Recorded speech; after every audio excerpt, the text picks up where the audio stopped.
what we do is we take like a heel popper and we pop that off. For anyone looking for a nice new soul, there may be no finer option than America's cobbler, Jim McFarland. How would you describe your job to someone who doesn't know what a cobbler is? A shoe cobbler is someone that takes your shoes and recrafts them back to the original factory condition. The family business, built on buffing, stitching, and gluing beloved footwear, goes back to 1900. We're in our 124th year. My great uncle, then my grandfather, and my dad, me. But Jim wasn't originally head over heels about the craft. That's brought him awards and international recognition. I didn't want to be in this business. I saw how hard my dad worked. I didn't want any part of it. Still, he found himself back in the shop out of loyalty. I was in my second year of college, and my dad was getting sick. I could tell he wasn't doing well. We were really close, so yeah, well, sorry. Anyway, he needed my help. His videos are captivating people around the world, amassing more than 1 million followers on TikTok and crafted by his social media secret weapon, his daughter, Tori. Our first video that we posted got over 2 million views over the course of a week, but I think we were like, that was just like a stroke of luck. Countless views and comments on future posts proved it wasn't. What's been the most meaningful thing for you? I think it's really cool to bring awareness to a dying trade. We have people in the comments, how do I learn how to do this? This is so cool. This is why I like this shoe so much. All right, you ready for the big surprise here? Hey, the cork's not too bad. Look at that. That looks like it's in pretty good shape. It's in pretty good shape. A specialty that peaked 100 years ago. Jim's small shop, situated in a strip mall about 45 minutes outside of Tampa, is suddenly reaching customers from all corners. Good to see you. I just need to get my shoes polished up. Okay. The shoe is Cinderella, and he's making over this beat-up old pair of shoes into something beautiful. The word gets around, and, success follows success. And that success will likely live on well into the future. Because Jim's trade secrets are already being passed down the family pipeline to his nephew, Kyle. To be able to carry on a fifth generation into being a cobbler is something really cool, and not something that happens every day. But this rare dynamic is producing regular smiles for customers. Ooh, she's so pretty. And some of them, a lot of people will send us letters, are making Jim cry, like this father who recently lost his 16-year-old son. He passed away 4 weeks ago, and they wear the same size boot. You sit there and you read the whole letter, and you grab the boots, and you take every ounce of love you have inside, and you put them into those boots, and you ship them back. And you hope when he puts those on, it gives him some kind of Band-Aid on his heart. You see, that's the beauty of being a cobbler. They want a piece of that loved one. And in this case, it comes to the form of a shoe. Sometimes it's just a shoe. When people make a comment on one of my TikToks or Instagrams, I would have thrown them away. My first thought in my mind is, you have no idea how valuable this shoe may be. And it's not about money. The shoe can speak a lot to who you love, to where you've been, to who you are as a person. To hold that shoe can be like holding that person one more time, or each time you put them on. He's touching souls for sure. The ones on our feet and those in our hearts.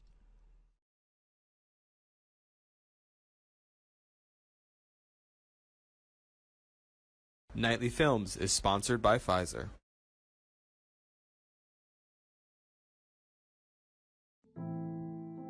Malaysia Airlines Flight 370 probably remains the greatest aviation mystery in history. The plane with 239 people on board is still missing. No matter how much you try to move on or how much you try to close that chapter, it will never go away because you will always wonder. And the question remains, where did it go?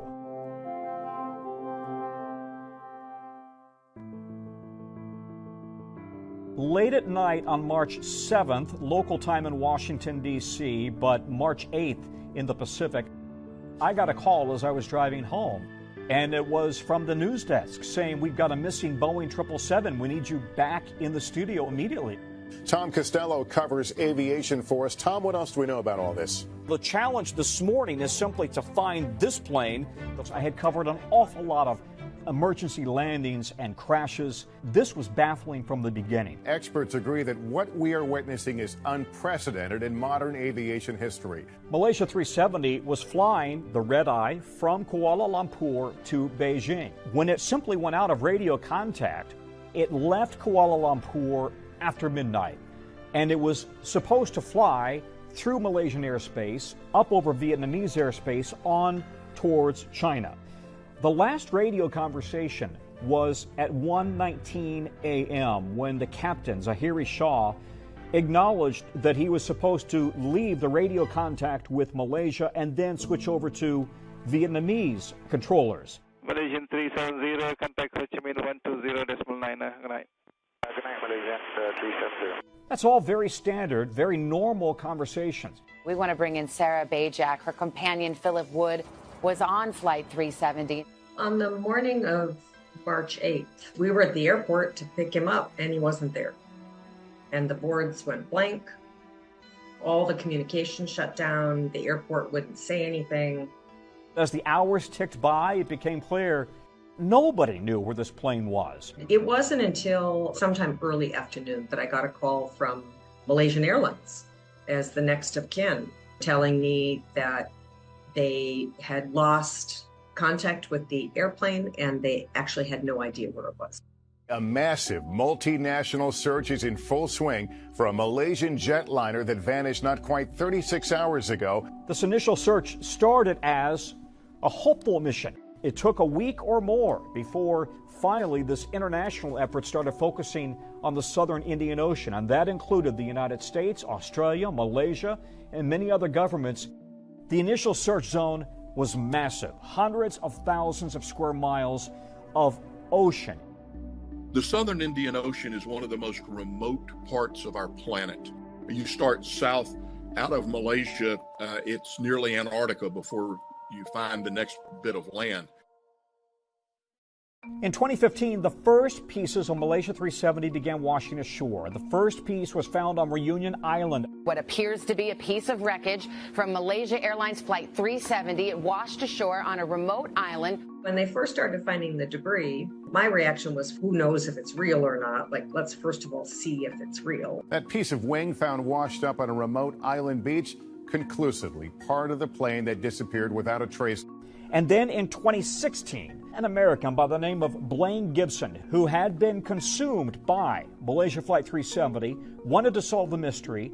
He was paying attention to what investigators said were the likely paths, the ocean currents for debris. And as he was walking along the beach off the coast of Africa, he found a piece of 370. There still is no concrete proof of what happened to this plane, other than they're very confident it went into the Indian Ocean because, of course, the debris has washed ashore exactly where investigators projected it might based on the ocean currents. Finally, after almost 3 years of searching, the governments of Malaysia and China and Australia halted the search in January of 2017. They had come up with nothing. Now, an American company claims it can find the missing plane in just 3 months. In January of 2018, the American company Ocean Infinity offered to start a new search. They would not get paid if they did not find the plane. Ocean Infinity brought its underwater drones into the investigation, trying to focus on a specific arc where they believed that the wreckage of the plane might be. But again, they came up empty. Initially, I was very, very optimistic that we would find the wreckage. Over time and over these ensuing 10 years, we've had to come to the realization of how difficult this is. Sooner or later, we're going to not only find the remnants of the plane more holistically, but we're going to find out what happened, at least in part.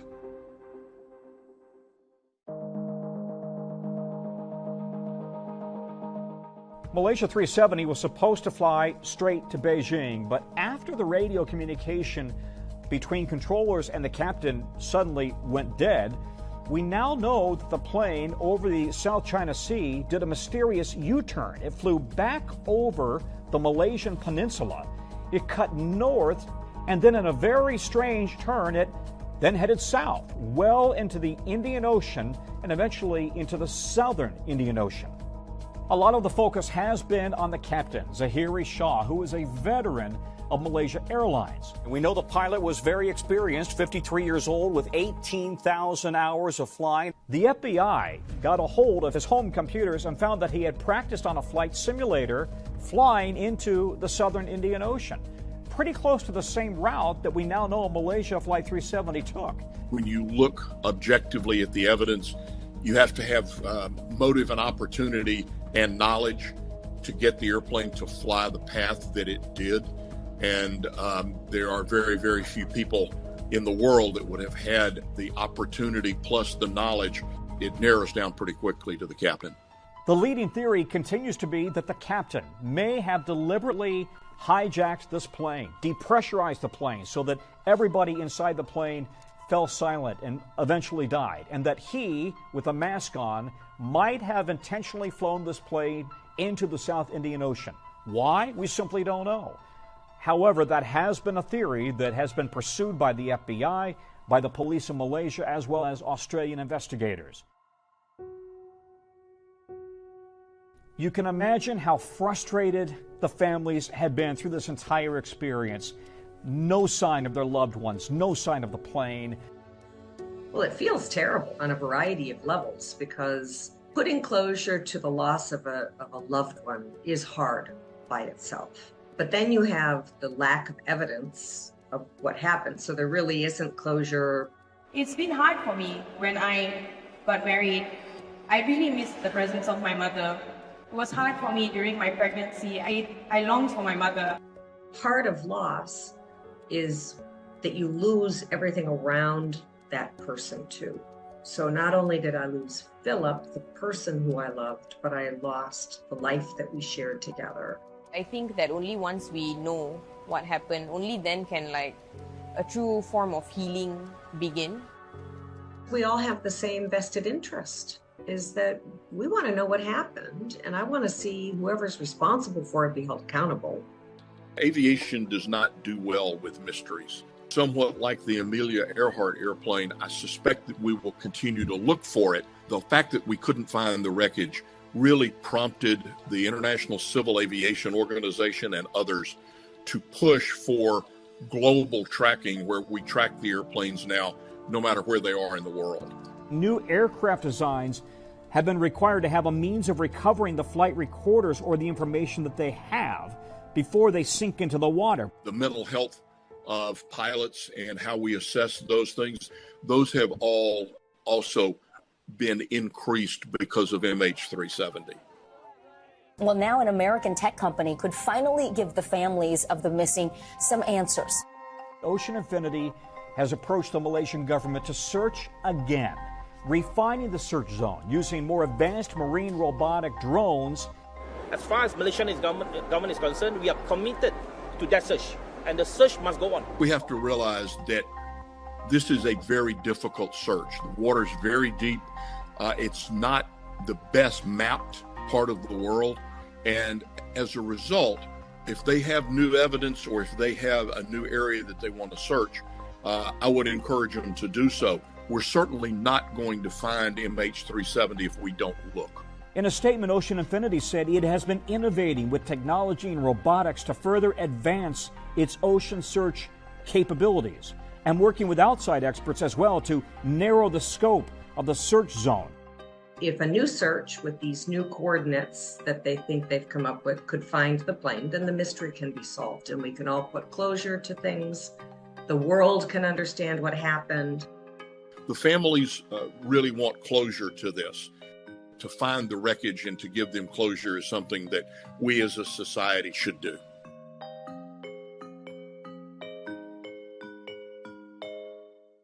Nightly Films is sponsored by Pfizer. Barry Manilow, 42 shows at Radio City Music Hall. Do you remember your very first time taking the stage at Radio City? Well, I came up from there's an elevator right there. I don't think they use it anymore. And I had this bright idea of coming up on the elevator. But what happens is you get on the elevator 3 stories down, and then you're by yourself. So nobody told me that. And it's pitch black. And so there I was standing in the pitch black, and the thing started to move, and I could hear the audience already starting to applaud. And it was terrifying. And as I got up, the light hits you in the face. Well, that's what I remember about that first time playing Radio City. I would imagine it never gets old to be here in the iconic Radio City. Well, when I was a kid, my family used to take me to the Christmas show, and I was way up there watching the Christmas show for a couple of seasons. It was thrilling. And it is, it's an honor to be playing here, really, especially for a New York guy like I am. And, I'm going to get to that in a moment, but you are actually beating the record of someone that you have a long friendship and musical history with, and that's Bette Midler. Well, you can't beat her records. You can't. She is the greatest. I would imagine that's a full circle moment for you, and somewhat ironic that it is her record that you will be beating, or that you're beating with the 42nd show. Talk to me about that long history with her. I know that you used to arrange music for her, right? And really like the entire show for her early in her career. I had a lot to do with the beginning of her career, and it was a lot of fun. And and it was all her ideas. I just followed what she wanted and tried to make it even bigger and better. We had a great time when we were pulling all those songs together. It was just great. When you look at your career, decades of success, you have 50 top 40 hits. Yeah. 51 top 40 hits, and they keep coming. Talk to me about your process in writing music. I hear that back home, you spend your days writing and working on music all day. I just love it. Sometimes I know they're not going to ever be heard. I just love making music. I love creating. I'm a creator. I am. I'm a creator. And I'm happiest when I'm coming up with ideas, even if they never see the light of day. I just love doing it, especially since we now have machinery that you can make sound like anything you've ever wanted in your dreams. And that's why I stay in my studio and I just, come up with ideas, and most of the time I throw them out. But it's just, for me, it's my happiest time. Do you know? Well, when do you know that this song is a hit? I never do. You never do? I never do. No, I just write them, and if I'm lucky, I make a great record out of it, and that's it. That's all I know. So, which song of yours became an enormous success that you really did not put your money on? Copacabana. That's my favorite. See, there you go. Yeah. No, I mean, Bruce and I wrote the song. It was fun to write it. It was fun to make a great record of it. And that was it. Ron Dante, my co-producer at the time, after we made the record, and it sounded really great, but it was a novelty cut. Nobody was making songs like that. We never thought it would ever get played on the radio. But we took it to a disco, when there were discos, and we asked the DJ to play it. And everybody ran to the dance floor and started to dance like they were back in the 1940s. They were dipping the girls and all, because, it's Copa. And I said to Ron, we may be onto something with this one. And then, it turned out to be the most popular song in my catalog. And one of my favorites, yes. And one of many of your fans' favorites. You have said in interviews before that your fame and your incredible career has even surprised you, that you were just a boy from Brooklyn who loved music. And I still feel like that. Honestly, I'm a very grateful guy. I'm always surprised.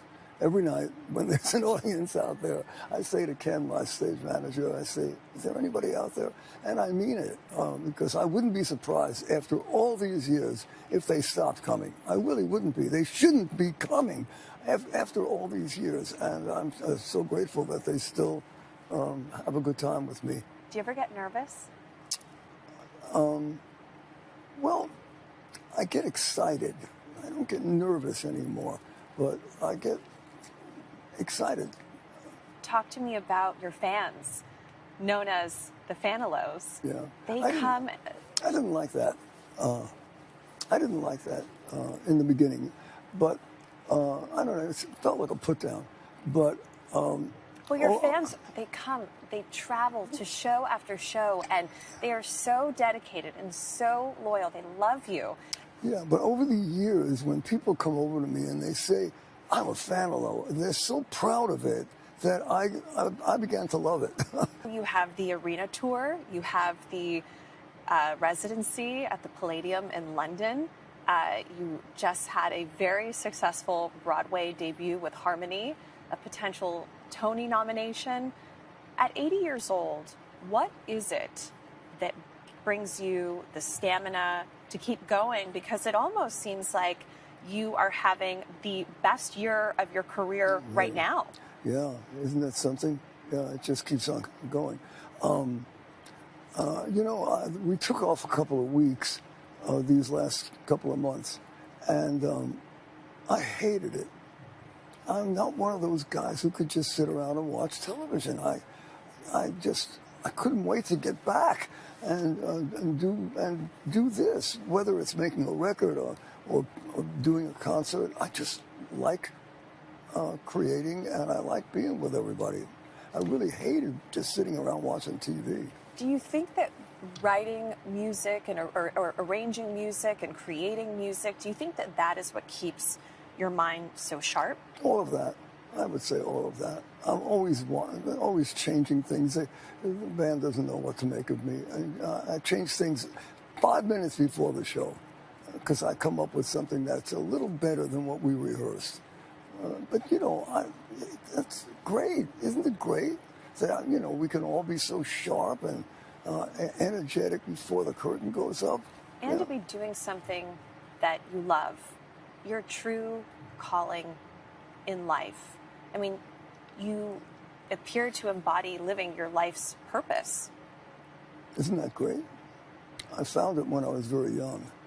I never believed that certainly this could happen, but I never even thought I would have any kind of career in music because where I come from, nobody ever wound up in music or theater or anything like that. I thought I'd wind up with a 9-to-5 job just like everybody else did, or I would kind of try going to college, which didn't work for me.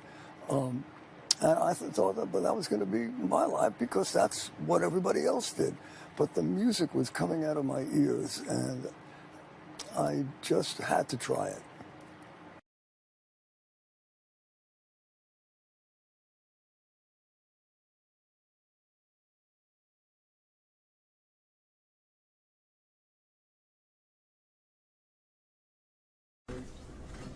For more than a year, Wall Street Journal reporter Evan Gershkovich has been in a Russian jail, arrested while on assignment in Russia on what the U.S. government says are false charges of espionage.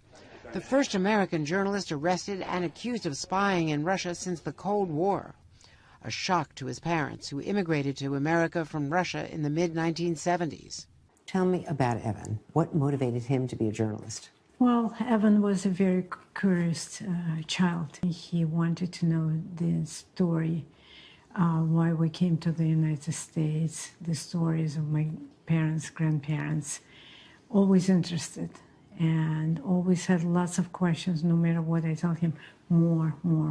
Growing up, Evan spoke Russian at home, his mother giving him and his sister Russian names. What name did you call him as a child? To me, he's Vanya. Vanya. Yeah. And what's your Russian name? I'm Dusa. Dusa. That's lovely. Thank you. Evan's parents say he made friends everywhere. He had a lot of friends in high school with very varied background and experiences. Curiosity made him more outgoing and made him more approachable. More approachable at school and in social settings, but also as a journalist. There's a lot that fascinated him in Russia, but he was also very interested in culture, people, in trends, and what young people are doing, how things are developing. He was, I would say he was mostly interested in people and telling people's story. Ella and Mikhail left Russia during the Cold War, but in 2017, Evan decided to move there. And his decision to move to Russia, how did you feel about that? How did you feel? I was very excited and very supportive. His adventurous, curious nature, and he wanted to try it. And he was very excited. I was excited and supportive of him. They visited him there 6 years ago and were delighted by what they discovered. We saw Russia through his eyes. We were not tourists on one hand. On the other hand, we were with such a great guide to New Russia that we didn't experience before. But there was also a lot of just genuine, interesting things happening. It was a vibrant, very vibrant society. But things changed when Russian President Vladimir Putin invaded Ukraine. Evan continued going to Russia to report, but he relocated his base to London and began regular check-ins with his editor at the Wall Street Journal. On March 27, 2023, Ella got an unsettling call. It was Evan. She thought he was in London, but he was in Russia, in a remote city 1,000 miles east of Moscow. He was there on a reporting trip. He said that he needs to finish the story, and he'll go back next week. 2 days later, Evan was arrested, escorted out of a steakhouse in a sweatshirt with his hood up. The FSB, Russia's spy agency, charging him with espionage. It was numbing. You can't. It's hard to feel anything. It's hard to think about anything. It's difficult to understand the time. You only think about one thing. They visited Evan in jail, and in court they spoke to him through a glass cage, in Russian, with guards monitoring every word. The White House calls the charges against Evan ridiculous, saying the president continues to work around the clock to bring Evan home.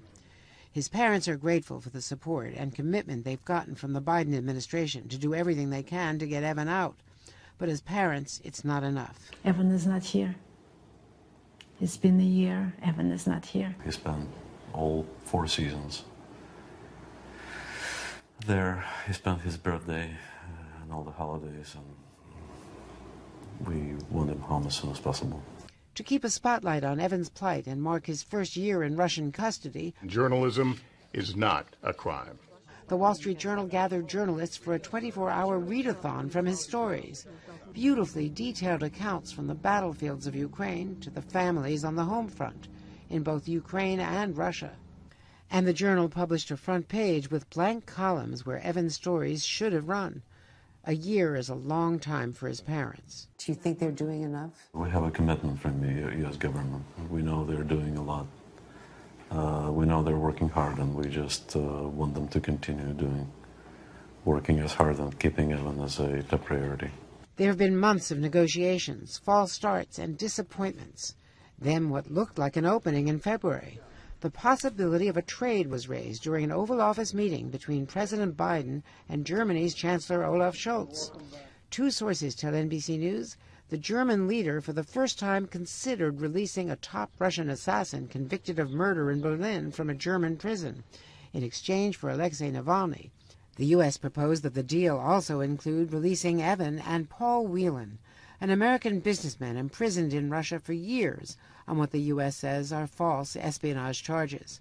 A week later, Navalny died suddenly in one of Russia's worst prison labor camps. U.S. officials say before the trade was officially proposed to the Kremlin.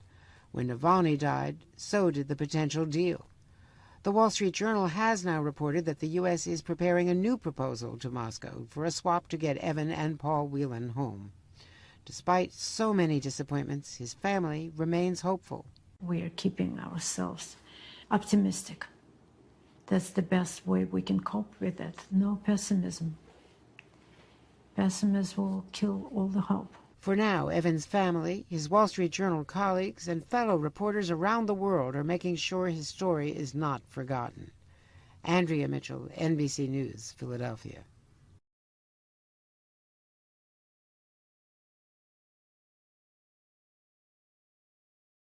Nightly Films is sponsored by Pfizer.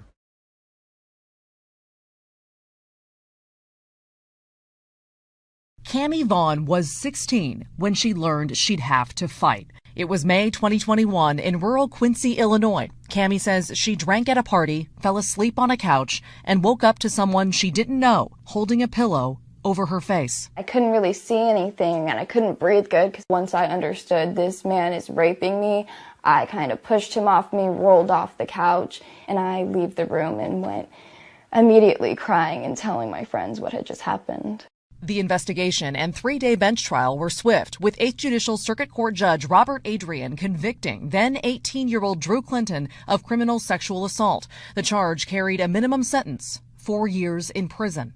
What did you think when you heard the guilty verdict? I mean, I was extremely happy that the man who assaulted me would be going to jail, be going to prison. Then, in January 2022, a stunning pivot at the sentencing hearing. You reversed your own ruling. Yes. According to court transcripts, Judge Adrian said about Clinton, quote, "This happened when this teenager, because he was and is a teenager, was 2 weeks past 18 years old," adding he has no prior record, none whatsoever. By law, the court is supposed to sentence this young man to the Department of Corrections. This court will not do that. That is not just. Then, calling the 5 months Clinton had already served in jail, quote, "plenty of punishment," Judge Adrian found Clinton not guilty. There was no new evidence, nothing new to make him change his mind. It was like getting slapped in the face. According to transcripts, Adrian continued, "We have people, adults, having parties for teenagers, and they allow co-eds and female people to swim in their underwear in their swimming pool. They provide liquor to underage people, and you wonder how these things happen. Well, that's how these things happen." The court is totally disgusted with that whole thing. And what's going through your mind? I had to leave the courtroom. I couldn't be in there. I mean, I was broken. For nearly 2 years, Facebook groups and petitions called for Judge Adrian's removal, accusing him of reversing his ruling to keep Clinton out of prison despite believing he was guilty. Protests plagued his re-election campaign. Clinton was not guilty, which he won. Then, late last year, a rare hearing with the Illinois Courts Commission, the state's official oversight board. That commission has now removed you from the bench. Yes. Today, Judge Adrian stands by his reversal, now saying he did it after revisiting the evidence. I revisited the whole evidence because I can do that. It's a bench trial. It's not a jury trial. So I get to look at the whole evidence again. And so once I did that, I saw that I'd made a mistake. His story now, that he reversed his ruling not because he disagreed with sentencing laws. He says he no longer believed Drew Clinton committed assault. I didn't explain my not guilty ruling because in order to do that, I would have had to say, well, I didn't believe her. You don't believe her? Yes, I didn't believe her. I would have had to say that in court. I didn't want to say that. She's a minor. The oversight board not buying it, writing Adrian intentionally subverted the law, then lied about it under oath to serve his own interests, adding they don't accept his contention that he made a mistake in finding Clinton guilty. And, quote, "To any reasonable person, Adrian was refusing to sentence Clinton to a mandatory prison term because he did not believe prison was a just sentence under the circumstances." This fight became about the judge. Yeah. Cammie, now 18, maintains she was assaulted. The commission said you lied. Are they wrong? They are wrong. Okay. They're totally wrong. The judge should have discretion on whether or not they sentence somebody not to the beyond the bounds of the law. Huh? Judges have discretion, but within the limits of the law. Right. And the commission found that you circumvented the law not wanting to send him to prison. The commission didn't look at the evidence in the case. And if they would have looked at the evidence in the case, then they would have seen that he was not guilty. But they didn't want to do that because they knew they'd be facing the mob that I've been facing the whole time, and they didn't want to do that. So it's simpler just to sacrifice a poor judge. You feel like you were sacrificed? I do.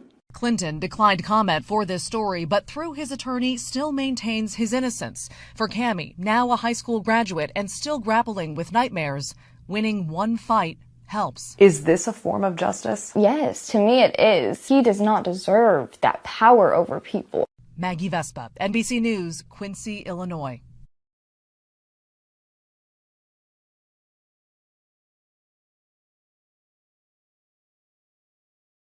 Nightly Films is sponsored by Pfizer.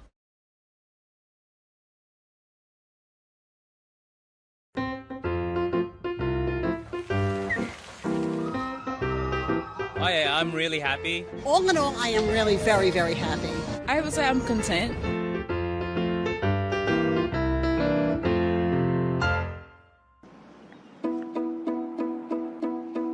I'm John Helliwell at the University of British Columbia.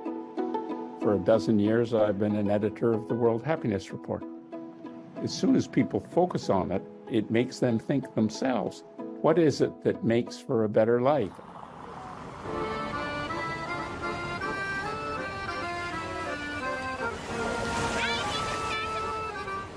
I'm Frank Martla. I'm assistant professor here at Aalto University in Finland, and I study well-being and happiness and meaning in life. Governments cannot make citizens happy, but governments can remove many sources of unhappiness.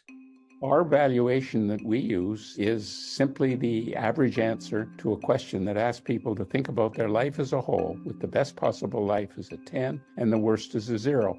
How would you rate your life today? I would say I'm a solid 9. Probably about 8. Not fully happy, but like happy. I would rate my happiness at 9.5. GDP per capita, healthy life expectancy, the extent to which there are other people they can count on, freedom in their life to make key life decisions, trustworthiness of their institutions, and their own generosity. They are things that do help to explain why some countries are happier than others. I think that the Netherlands may be one of the happiest countries. I think New Zealand's the most happiest. Not America. I would say Finland. Finland is once again the happiest country in the world for the 7th year in a row. They're not quite yet getting tired of being asked why. Why is it that every year Finland and other Nordic countries are in the top 10 of this World Happiness Report? These tend to be the countries where the level of corruption is the lowest and the level of free speech and free elections is the highest. Having like relatively good levels of unemployment support, paternity leaves, maternity leaves, free healthcare, free education. These are also factors that contribute to citizen happiness and make sure that there's less unhappy people in the society. The Finnish people tend to think of themselves as these quiet types of people. There is many sayings in the Finnish language, but the one that people mostly use is that you can't really complain. So that's a form of happiness too. We are not trying to achieve anything big. We are happy with small things. My name is Petri Rajaniemi. I live in Helsinki, Finland. I live here with my wife and my 3 daughters. My name is Sari Kontra, and I live in Heinola, Finland. I live here with my husband and with my 3 kids. They are 8 years, 6 years, and he is Jens, and he is 4 months old. They do have very high equality of happiness, and that's given to them by the equality of availability of good education and good health care for everybody. You can choose the school, the profession, the education that you want without having to first calculate whether you can afford it. And I regard that as a very high level of freedom, the freedom to choose how you want your future to be. Normally, I work as a special education teacher, but now I'm at home with my baby and also study at the same time. We have the system where the fathers are able to stay at home with the babies as well. So basically, actually, my husband is at home with the baby and I'm studying. But my husband is getting the money for taking care of the baby. Yeah.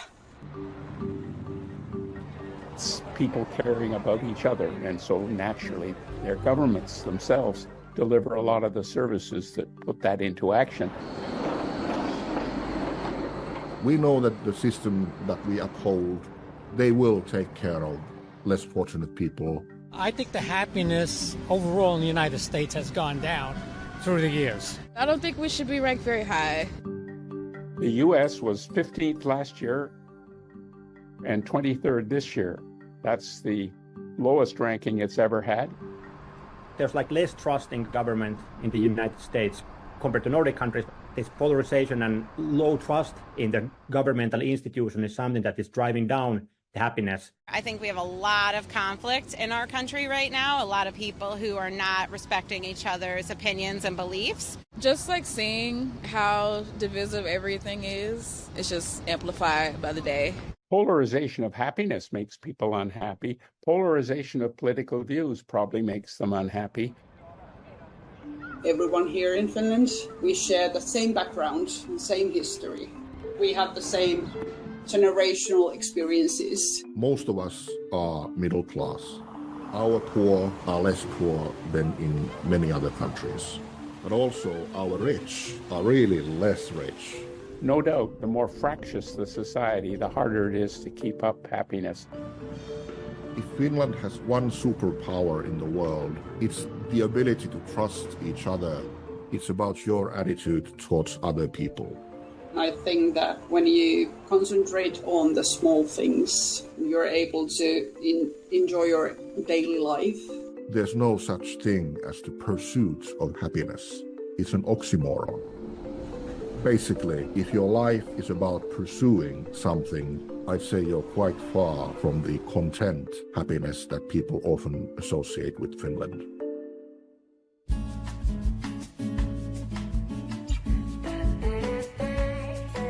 Nobody really looks forward to aging. I mean, nobody says, I just can't wait to be 90.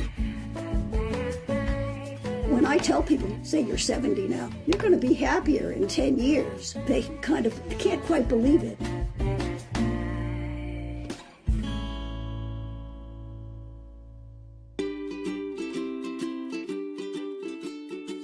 My name is Catherine Esty, and I'm working and thinking about aging, really helping people to reimagine what aging can be and what it really is today. I'm Dr. Laurie Santos. I'm a professor of psychology at Yale University and host of the Happiness Lab podcast.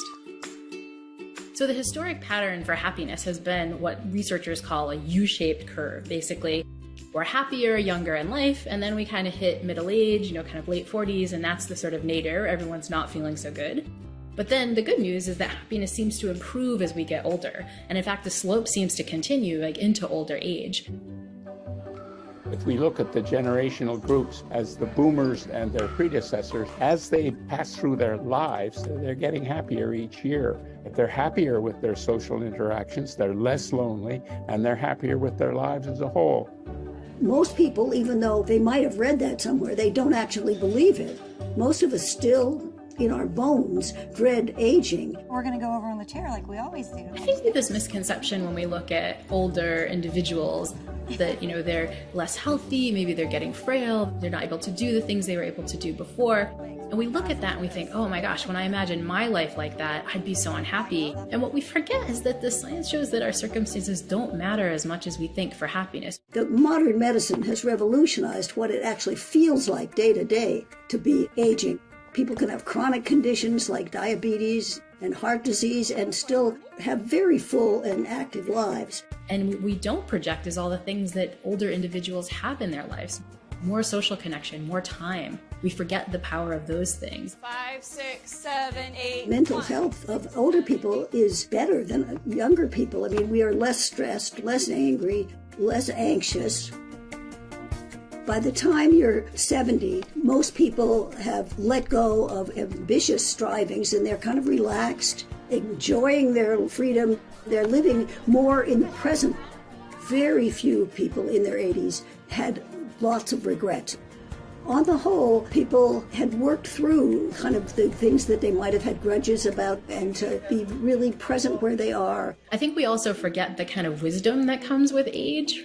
As you get older, you've just been through a lot of stuff, and with that going through so much stuff comes a certain sense of resilience, a certain sense of self-compassion. You really can't get beyond 50 without having some losses, but certainly by 80, almost everybody's lost many of their friends. Happiness just doesn't come from having a life without loss, a life without setbacks and failures.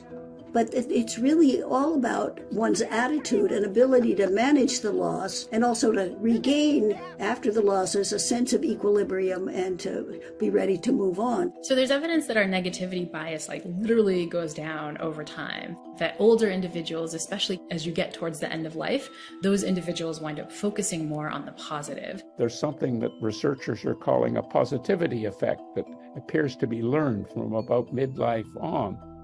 Stop fretting about the things you can't handle. Don't overemphasize the negatives and put things in perspective and enjoy what's good about your life. And that involves thinking better rather than worse of other people. I'm just a few months away from my 90th birthday. The joys of my life are my cup of coffee in the morning, my New York Times, doing a crossword puzzle, having dinner with friends. Just to be able to savor those smaller, ordinary pleasures is one of the big secrets. I'm looking for a society where we are proud of it being the years we have. There's so many of us getting to really live out our lives and to a full experience of life in all its stages. That's really a marvelous, splendid thing.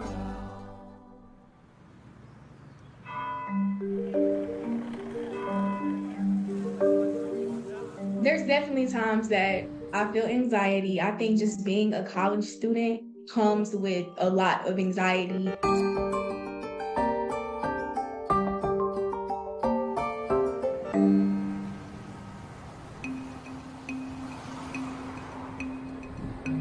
I think there's lots of things that are affecting young people's happiness. I mean, if you look at the report, for example, I think young people are experiencing less social support, even more loneliness than we've ever seen. In the United States especially, people worry about where they're going to be able to go to university, how they're going to be able to pay for that, how they're going to be able to get jobs. So there's a whole range of real-life stressors. My name is Taya Mitchell. I am a junior on the pre-law track at Georgia State University, and I am 20 years old. Young people today, they don't like this culture of feeling depressed and anxious. And I think they're looking for solutions, things they can do to feel better. Humans have this really innate negativity bias. We're really prone to see the bad stuff in the world. I think it's natural when you look at, say, the United States standing in the World Happiness Report to feel a little bit demoralized. It's like, oh my gosh, we're dropping, and what can I do about it? But I think the report also gives us some strategies that we can each use as individuals and in our smaller communities to make things better. One of the awesome things about this scientific approach to happiness is that we've learned a ton about simple behaviors and mindsets that we can engage in to improve our overall happiness, to feel better. It can just be talking to the barista at the coffee shop, picking up your phone and scrolling through the list and texting a friend who you haven't talked to in a while, just saying, hey, thinking of you, how's things going? These really small actions can improve our sense of social connection and can in our community improve the sense of social support that everyone's feeling. Intentionally going out and doing nice things can help us fight the negativity bias in this really important way. In the Gallup World Poll, there are 3 questions about benevolence that we look at. One is helping of strangers, one is donating within the last month, another is volunteering. And all of those have risen since 2020, helping of strangers by most. Giving back and finding those ways to take time out of your day or take time out of your week to do something to help someone is definitely a thing that makes me happy in life. I got started volunteering when I was young. My mom always had me and my cousins volunteering in different things. But as I got older, especially when the pandemic hit, that's when I started doing more work actually in the community. It's encouraging news that the younger generation, even though in some countries they're feeling less happy and less good about themselves, are in fact even more likely than the older generation to have stepped up and helped strangers and volunteered and donated in COVID times. Despite their unhappiness, they're benevolent. When I think of why benevolence makes us happy, it's kind of a strange thing, right? That doing nice things for other people winds up making us more happy. We've studied earthquakes around the world and tsunamis. It's surprising the extent to which natural disaster, by making it possible for people to work together to help each other, makes them feel better about themselves and about life, because they discover the truth, which is that their neighbors are really much nicer people than they thought they were.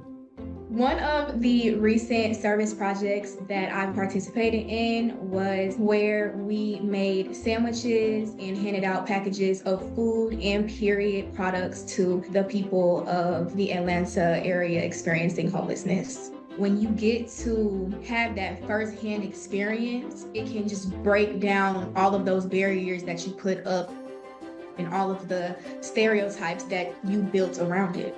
You will be surprised to find that taking that time to care about someone else's life as much as you care about your own would improve your happiness a lot and just make you a lot more happy.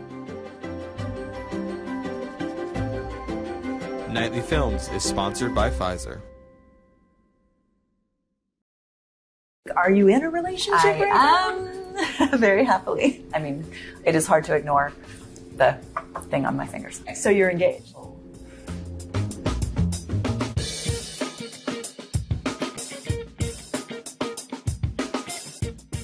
Jenna Lyons, fashion icon, housewife. Okay, wait. What should I say? The trajectory from there to there is For people who don't know you, yeah, Jenna Lyons. Okay. Just fashion icon. Cheers. Cheers. What do we got?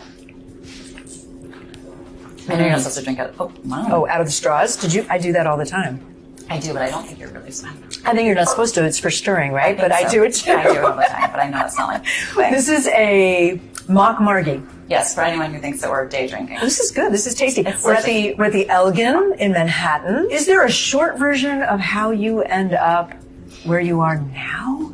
I mean, probably somewhat blindly. I mean, I think that these conversations are always interesting because I think everyone's always looking for like, what's the short story or what's the shortcut? And truthfully, there really aren't any. And, you know, I think everything that has happened in my life has, most of the things that were really good came out of challenges. You know, things that were hard for me when I was a little kid, they kind of pushed me to do something else. And then things that were hard at work made me dig deeper and go harder because I didn't have any other option. As a kid, it sounded like, just reading up on you, it sounded like a little awkward, right? You had some, is that fair? Is that fair? Yes, that's very fair. You have a genetic condition that made you look a little different. You know, I have a genetic disorder. It affects my skin, my teeth, and my hair. And so growing up, I had conicular teeth, so shaped like cones. And I was missing about 9 or 10 teeth.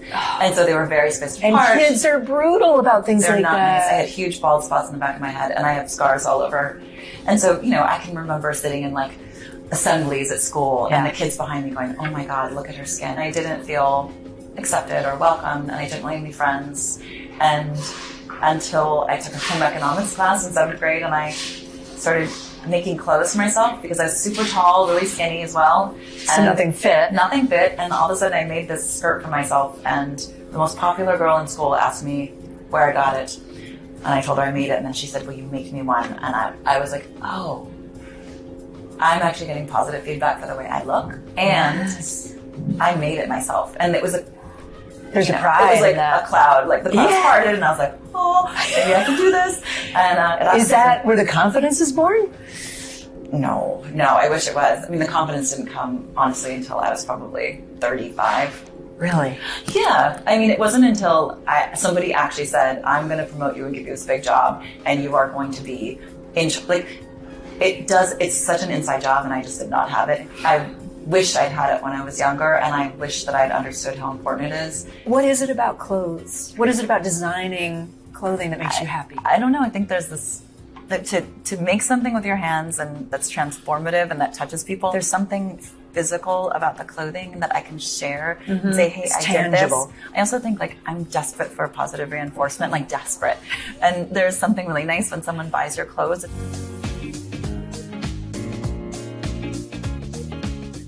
This is good. It is good. Tasty. I like the salt part. I'm a sucker Me for too. the salt. I keep sticking my tongue out and going like a lizard. The salt that's is not good. great for. That's not great for. Well, everything's on camera. So. I know. I have to keep reminding myself. I'm totally into this dehydrated lime. I think it is. Yeah? Hold on. Oh, yeah. That's good. How long were you at J. Crew? 27 years. Wow. I know. And you, I mean, for people that don't know, you built that brand. I mean, you took it next level. I mean, Michelle Obama was wearing your clothes. I agree, and it was amazing. This is where, listen, I think I get a lot more credit than I deserve. There was a huge amount of people that were part of that, and a massive team. What do you think you saw that maybe other people hadn't seen? One of my most favorite things is change, and the thing that I really enjoy is finding the thing that isn't already there. And I think a lot of people are afraid of change and are scared to put their neck out and say, I know it doesn't exist yet or it doesn't look like this, but I think it could be this. And for some bizarre reason, I've always loved that. I've loved redecorating a room. I've loved redoing my style. Taking a risk. And I've liked that transformation. You end up leaving, and you've said that it was a tough time when you left. Because like you go from 27 years, and now suddenly you don't have that identity. Yeah. That's hard. I think, it was unusual because I had become synonymous with the company. People used to say it was called Jenna Crew. And, I remember being in the airport with my son, and we were checking in to get on a plane to come back to New York. And this woman came over to me and she said, are you Jenna Crew? And I was like, nope. I'm Jenna Lyons. Close, but not quite. Yeah. And so I think when I separated from Jenna Crew, I all of a sudden was like just Jenna Lyons, and I didn't have anything to connect to, and I felt really lost. And, I'd grown up there. Yeah. I'd had my first child there. I'd gotten married and divorced. It's like I came out. There were so many things that were formative in my life that had happened while I was working in this company. And I was all of a sudden not a part of it anymore. And I didn't know who I was. I was lost, like completely. I was emotionally lost. I was physically a little lost.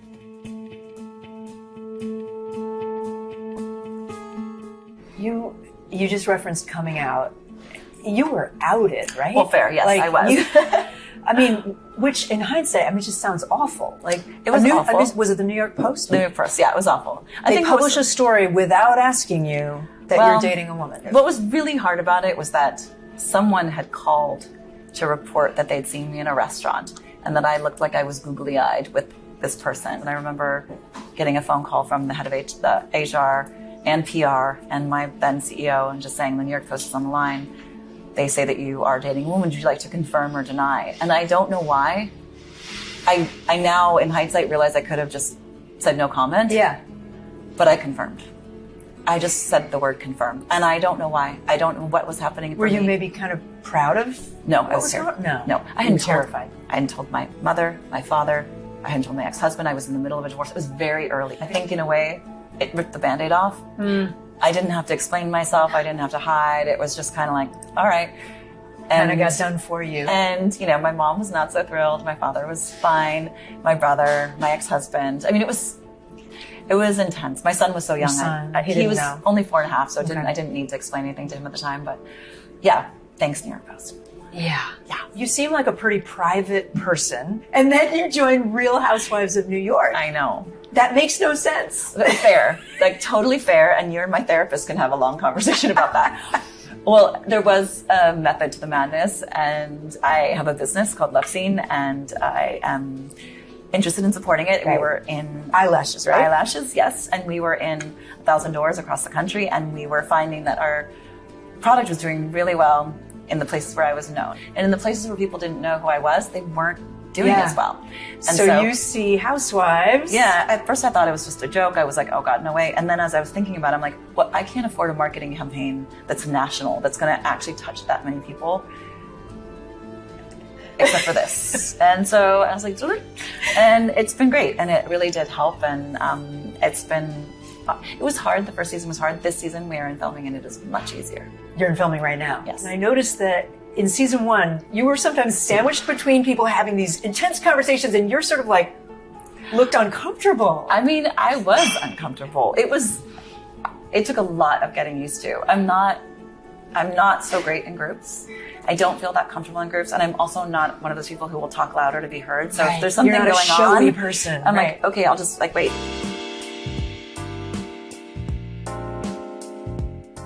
Please have a sip.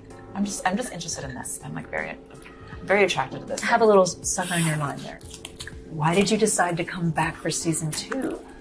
Right? In all seriousness, like, what was your motivation for coming back? Well, 2 reasons. One is it was really good for my business. And then the second reason is there are 2 new people on the cast, and I know both of them. One of them is very close to my age and is also gay. Having someone on the show who is closer to my age and who is also gay has actually been transformative. I'm sure you've maybe experienced this in your career where it's like you're the only woman in the room, and you know, where you just sort of feel like you're not one of the group. Right. And I didn't realize how much that impacted me, you know, and it doesn't mean that the women weren't like, they're women and But there's like a lot of talk about sex and stuff that is very like hetero. It is, and men and all that. And I'm like, cool, great. But I often felt a little bit on an island when those things, because I just didn't have the same perspective, and I was also older. And having this person now, I just feel like there's someone who's like gets me, and like there's a wink across the table, and that has been a real game changer. And then the other woman who is also somebody who's in my orbit and in the fashion industry, and so like I've known her for a while, and she's lovely, and we have mutual friends. So that it just feels a little different this time. Yeah. Do you feel more relaxed this time? Yes, so much more relaxed. So, what have you learned from the Bravoverse? Is there a life lesson in there in terms of your career and path? I grew up with the assumption that hiding the things that were wrong, not showing vulnerability, don't actually let anyone see you sweat, like all of those kinds of mantras. That's the way. I realized that it's the complete opposite.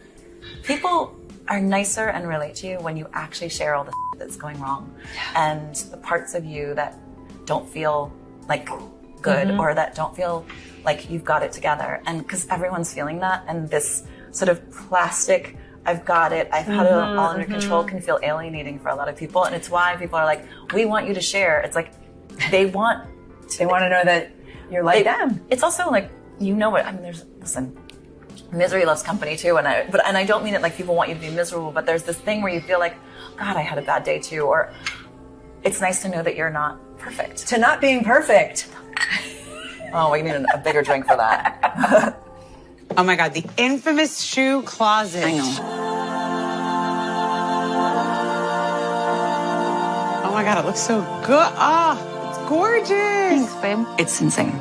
Like, I'm aware. We've all seen your shoe closet now because it was on Housewives. I have a problem. And you have many shoes? 300 Oh, now or I'm something? over. I mean, I'm probably 400? I'm easily up. But here's the thing I was You're saying. easily what? I'm usually up to the 400 mark. 400? But here's, okay, I want to say this. Pairs. Pair. Yeah, it's not 200, yeah. What I will say, and I say this because people give me for it. I keep things because they are inspiring and they have a memory. I understand. And it's like, well, it's for everyone else who doesn't understand. Right. I mean, well, you're lucky to have the money to be able to buy the shoes, or maybe they give them to you. I don't know. It's a mix, but so much of it is in storage, and I go down and visit them, and I'm like, you don't need to, you can't leave yet. You go down and visit them. I do. I have the top that I wore to meet Kate Middleton. I can't get rid of it. I'm not going to wear it, but I can't get rid of it. It was very special to me. I have some pieces that I wore to the White House. I'm not getting rid of them. I danced with Michelle Obama on her 50th birthday. I'm not getting rid of that. Okay. I hugged Obama in this jacket. Yeah. I'm not getting rid of it. You're dating women. Now you're on Housewives. Yes. And you took everybody to a gay bar in one of the episodes. Are you trying to represent in some ways the LGBTQ community? I get a lot of parents coming to me and saying, I'm so happy to see someone who is successful, in love, has a full life, because I was afraid that my kid wouldn't have all those things. To see somebody that they can say, well, this person is fine and there's nothing wrong with that person, look at her. It sometimes gives them like a sense of calm, and I think that is so important, and I never really expected that to be a side effect of being open and on the show. You mentioned love a second ago, so now I feel like I have to, like, are you in a relationship right now? Very happily. Same one that you didn't want to talk about in season 1? No. Different person. Okay. Yes. Is it going to be mentioned in the second season or not? She's not on the show, but we talk about her. I talk about her. I'm open about that. Yes, for sure. There's a giant ring on my finger. Talk about right now, or not? I don't care. That's fine. I mean, I don't want to make her part of the conversation, but I mean, it is hard to ignore the thing on my fingers. Oh, you didn't see that? No. Okay. No. Wow. Now that you I flagged said it. So you're engaged. I'm definitely at some point going to walk her down the aisle. I love this. Congratulations. Cheers. Cheers to that. I just don't know when, but that's okay. That's awesome. That's good. You look so happy. I am very happy. I feel really grateful.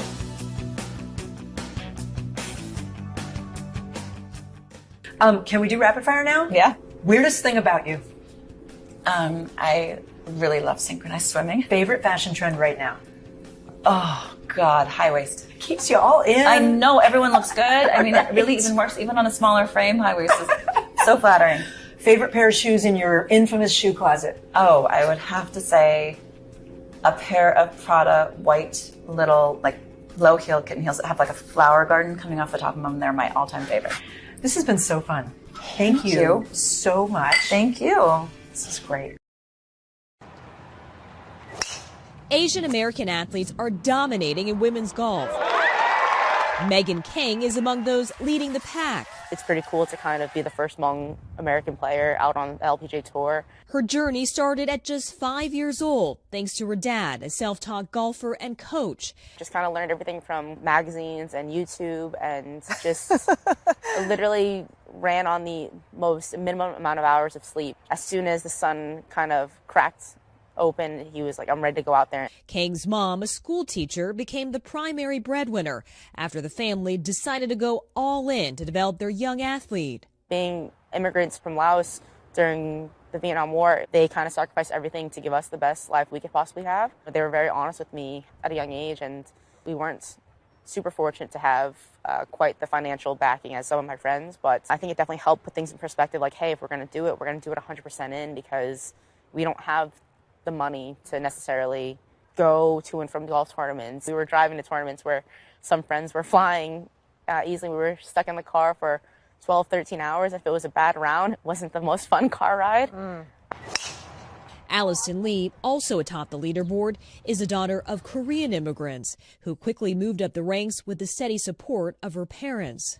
I never saw them use a penny to purchase something for themselves. It was always to save money so we can afford playing in events and continuing what I love to do. Breaking through also meant shutting out the doubters as she stayed the course. You know, people always viewed golf as boring or an old white man sport. Like, why are you playing this game? And all the time, all the teachers' response would be, why are you missing so much school for this? Why do you care about this so much? You shouldn't be doing this. You should be focusing on school.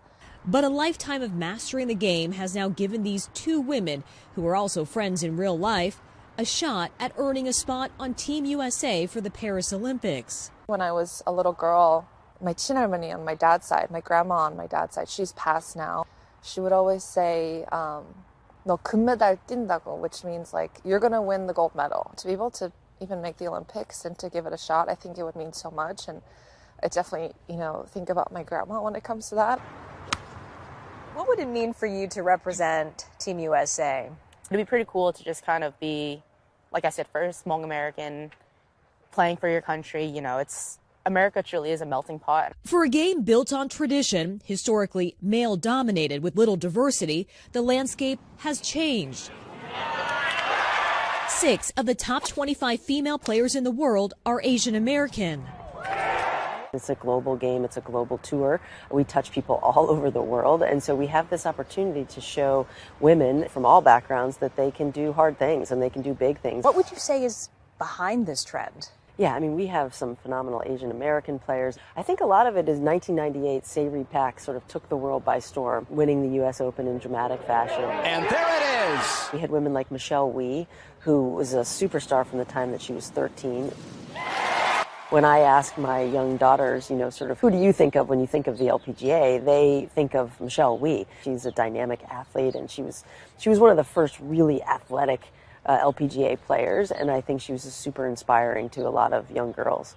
These trailblazers drove diversity on the green and teed up the next generation. For little girls all across the country to be able to watch, come out to an event, and to be able to touch the lives of those girls and hopefully inspire them to play golf too. Do you ever step back and reflect on how far your family has come? Definitely. It kind of puts everything in perspective again of like, wow, we've come such a long way and we're not done yet. Going the distance by seeing golf as more than just a game. Kathy Park, NBC News, Los Angeles.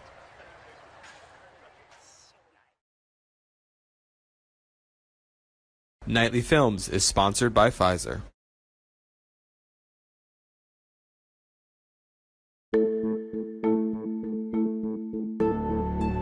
Brown was a movement akin to the civil rights movement.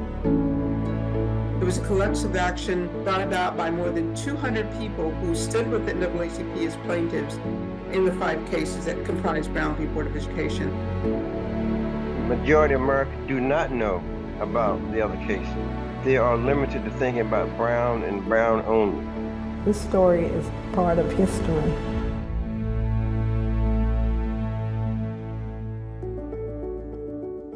My name is Joan Johns Cobbs, and I graduated from Robert Russa Moden High School in the year 1955.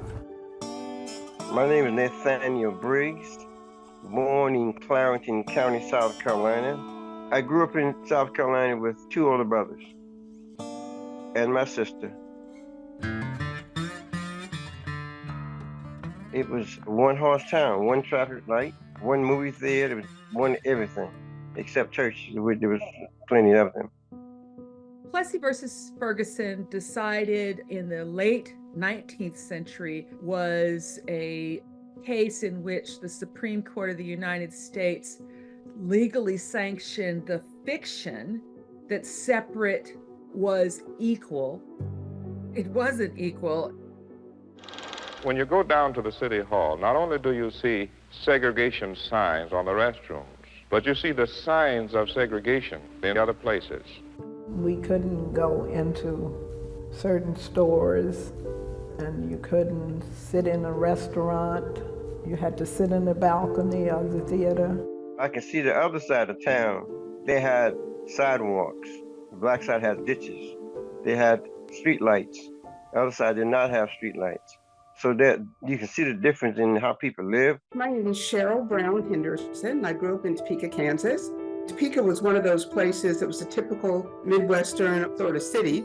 There were little snippets of Jim Crow activity around town, but for the most part, it was much different than the Southern experience in the country during that period. I lived in walking distance from the school that housed elementary, junior high, and high school in the same building. Because of the overcrowding, the county had built 3 tar paper shacks that sat around the main brick building. The conditions were savagely unequal. In the wintertime, the building was cold. Pot-bellied stoves, teachers brought wood, students brought wood, somebody would bring a sack of coal. Those of us who were seated closest to the stove were warm, and those of us who were seated farthest away were cold and had to sit in our coats. The building leaked in the wintertime. Sometimes the water would leak on your head or on your paper. School books, the backs or the front torn out of it. We had no gym. We had no lunch facility. I often wonder how we managed to finish school under those circumstances. My sister Barbara Rose Johns was a studious young lady. She was particularly angry about the conditions, and she used to say that is so unfair.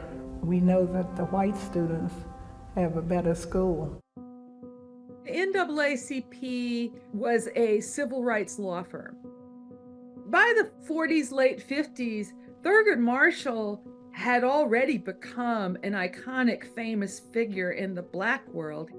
The strategy of the NAACP was to pick off wins where they could get them. The NAACP in Topeka made a decision that they were going to try to desegregate public elementary schools. And my older sister was Linda, and then my middle sister Terry. They both attended Monroe Elementary School. So the NAACP instructed them, locate a white school close to your home, take your child, children, and a witness, and try to attempt enrollment, and then come back and tell us what happens. My father, following those instructions, took my sister Linda, and they walked over to the school, and he sat her in the lobby, and he went in and had a conversation with the principal. The principal was very nice, but explained to Dad that it was policy and that he couldn't enroll his daughter. That was it. And then they walked home. There was no school bus for Black children in Clarendon County, not one. And the arrogance of the school board decided, no, we're not going to give you anything. The lawsuit came to have the county furnish school buses for that community. All they asked for was the same thing white children were getting. They just wanted bus transportation so that the kids could get to school, and the county refused. My sister always had sort of an independent spirit, and she wanted to do her own thing and plan a strike of the schools. You couldn't attack the planks of Jim Crow unless you had plaintiffs who were willing to put themselves and their children on the line, and this was very, very dangerous work. You can see the existence of a system that just wasn't totally have equal access to education. They turned from challenging inequality of resources to challenging the fact of segregation altogether. This fundamental question, is segregation demanded by the state inherently unequal for children? If you had enough and you can't take it anymore, then you take a stand.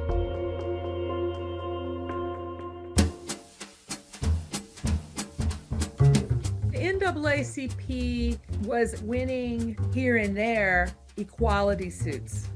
They had not yet brought a suit in which they frontally attacked segregation itself as inherently unequal.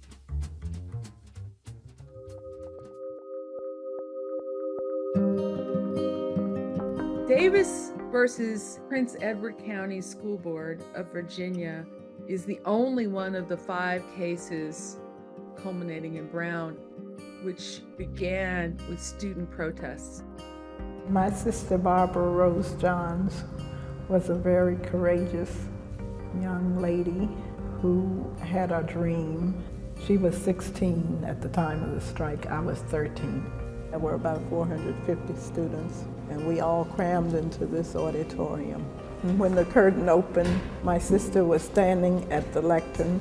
She started to talk to us about a school strike.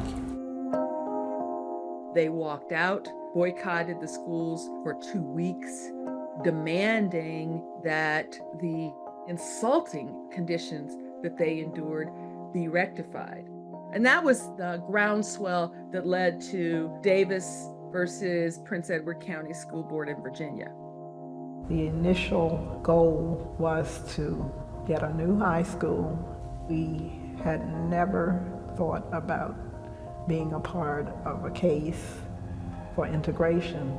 In the Briggs case, it was a federal court judge who was sympathetic and advised Thurgood Marshall and the NAACP team, I think you should use this case to challenge the inherent inequality. Our case was never about integration. We pushing for was equal access to education. My father was the 10th person to become a plaintiff in the Topeka case. By the fall of 1950, 13 parents had said yes.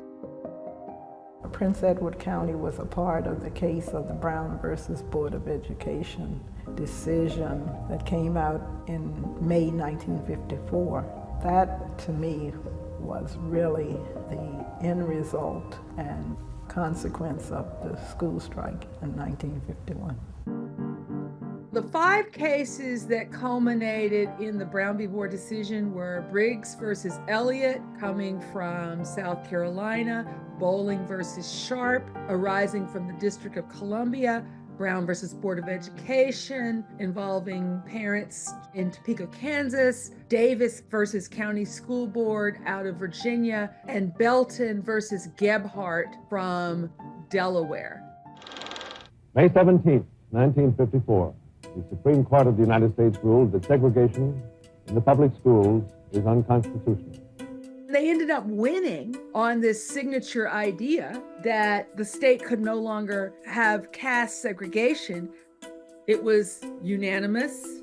Justice Warren wrote that in the field of public education, separate was inherently unequal. From the moment the Supreme Court announced its ruling, people who were segregationists, people that opposed integration, began strategizing. This was not taken lightly. Farmville decided to be a part of massive resistance and not integrate the schools. Rather than desegregate their schools, they just shut them down for 5 years. We know that there were threats.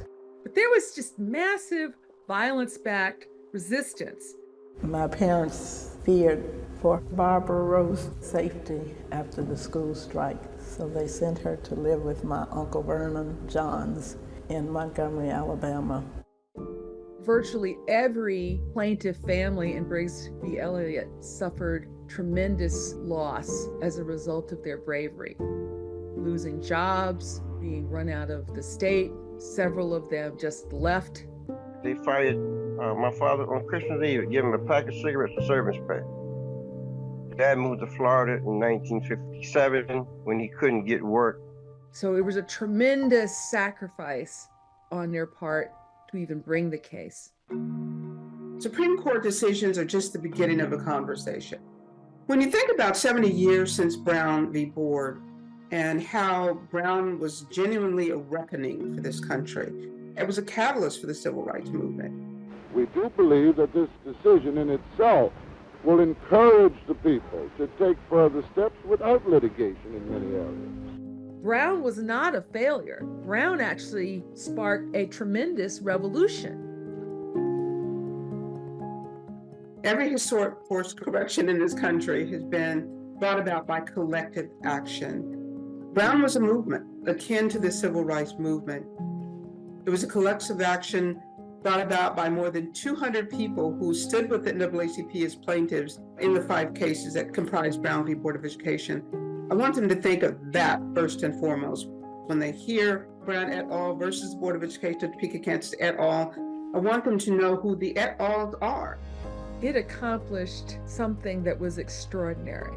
It gave hope and imagination and vision to a new generation of young people, Black Americans in particular, the idea that, hey, we are equal citizens, deserving of the same rights as white students.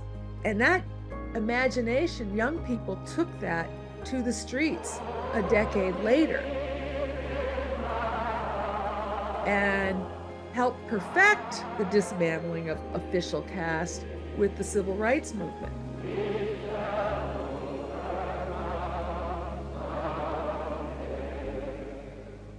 Nightly Films is sponsored by Pfizer.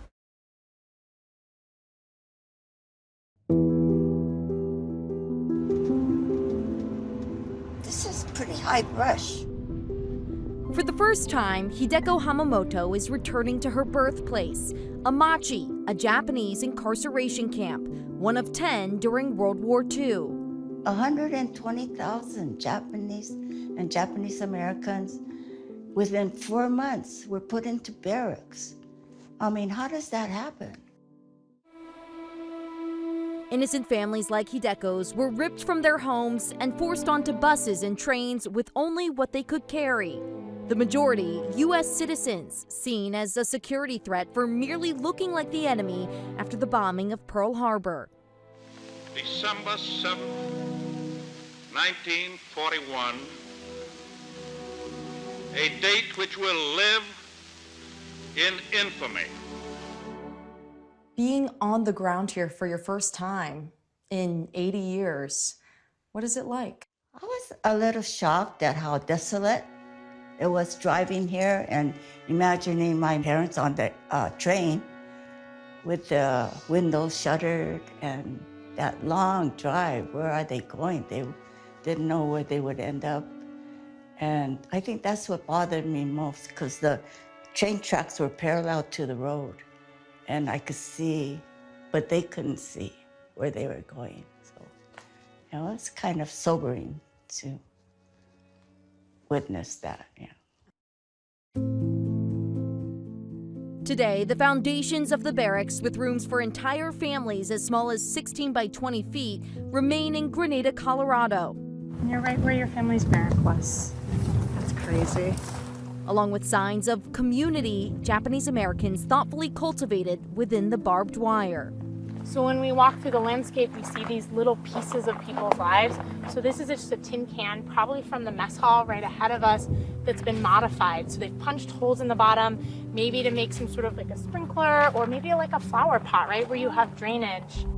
Photos show a young Hideko playing with a tin can turned toy. Enduring the unthinkable with dignity. I think that's what we did. That's what they did. Now she's walking those grounds again alongside her daughter and granddaughter. I was also really, really close with my grandmother, so it's a little emotional. They were born here, they were citizens. They should have been protected by the government, who instead incarcerated them. Through the University of Denver's Ammache research project, Tallene Sample helped survey where her grandmother once lived, searching for notable fragments left behind 80 years ago. As a descendant, seeing what your family had faced and the conditions they were forced into, what was that like emotionally? I think it was a little bit shocking. My grandma came to like my 4th grade class and my sister's 4th grade classes, and she would tell us about the internment camp experience and what Japanese Americans experienced during World War II. And she would show us pictures, but the pictures were all black and white, so it seemed just kind of a different world and a different era. And so I think that being here and just kind of seeing it in color, seeing it how it exists, kind of reminded me of the connection that it has to the present and to like who I really am, and it's not just some kind of isolated, separate era. It's a feeling I share, given my own family history. I haven't been to an incarceration site before. My grandparents were incarcerated in another camp during World War II. You know, my grandfather used to share, he had this vivid memory of a child where he would look through the barbed wire, he would look up at the armed guards as an 8-year-old boy and wonder, why am I here? What did I do wrong? Confusion as an 8-year-old boy. And this is a reconstructed guard tower, but I think it's such an evocative symbol, because who are these guards protecting the rest of the country from? My 8-year-old grandfather? For decades, survivors like Bob Fujigami have pushed for Ammache to become a National Historic Site. Is this what you would sleep on? Yeah. Each person was given a cot. Even testifying before Congress. Mess halls, toilets, showers were communal. No privacy. They had orders to shoot us if we tried to escape. 1, 2. This year, those efforts were officially realized. Something Bob, now 94, thought he wouldn't live to witness. It's one thing to talk about it, it's another to actually be on the grounds, think about being placed there. People 50 years from now, 100 years from now, will stop by and say, gee, did we do that to these people who did nothing wrong? And it'll get them to think, well, it could have happened to them. The National Park Service will fund and oversee the park's 460 acres. that have previously been maintained by largely volunteers. What do you hope people take away after a visit to Ammache? To realize how remote this would be and how much our fellow Americans had suffered by being placed in these internment camps. And again, to remember that we should never do this to each other ever again. Continuing a decades-old tradition, hundreds of survivors, family members, and beyond descended on the site to reflect on the dark, often suppressed period of history and remember those who endured it and have since passed.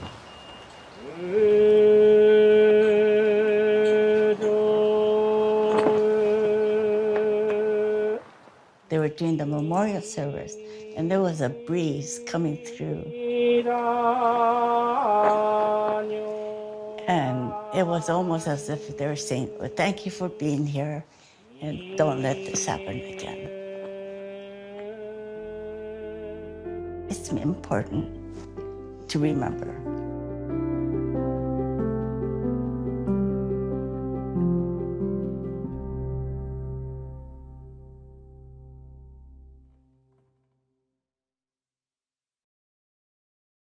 Nightly Films is sponsored by Pfizer.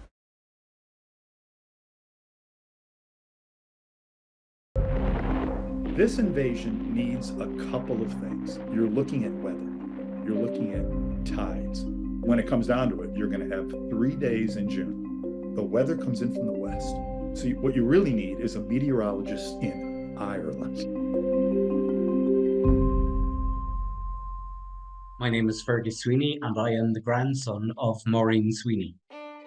Maureen Sweeney was from County Kerry, a little village called Knockanure, and she was born on the 3rd of June 1923. Blacksod is in the northwest of County Mayo on the very west coast of Ireland. It was definitely isolated. In the 1930s, they required a post office assistant to work in the office as a clerk. And so Maureen would have answered an advertisement in the paper, and she got the job. Even though we were a neutral state, we were very aware that the Second World War was happening and happening on our doorstep. And upon the shoulders of a single U.S. general, 52-year-old Dwight Eisenhower, lay the heavy responsibility for the final outcome of America's great and crucial military venture.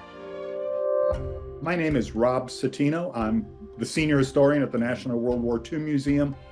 By 1944, it was time for the U.S. Army, the ground force, to get involved and put the Germans in a vice. The strategy was to invade Western Europe. Dwight D. Eisenhower was chosen as the supreme commander of this Allied invasion. Eisenhower, his generals, and his staff looked at the map and decided Normandy is the place. This invasion needs a couple of things. You're looking at weather. You're looking at tides. When it comes down to it, you're going to have 3 days in June, the 5th, the 6th, or the 7th. The weather comes in from the west. So what you really need is a meteorologist in Ireland. What makes Blacksod kind of key to this is we're about as far west in Europe as you can get.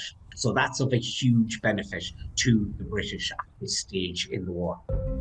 At that time in Irish history, our meteorological service didn't have what we might know today as weather stations. So what had happened was post offices were given the job of doing ground observations. And this data would be sent on to London.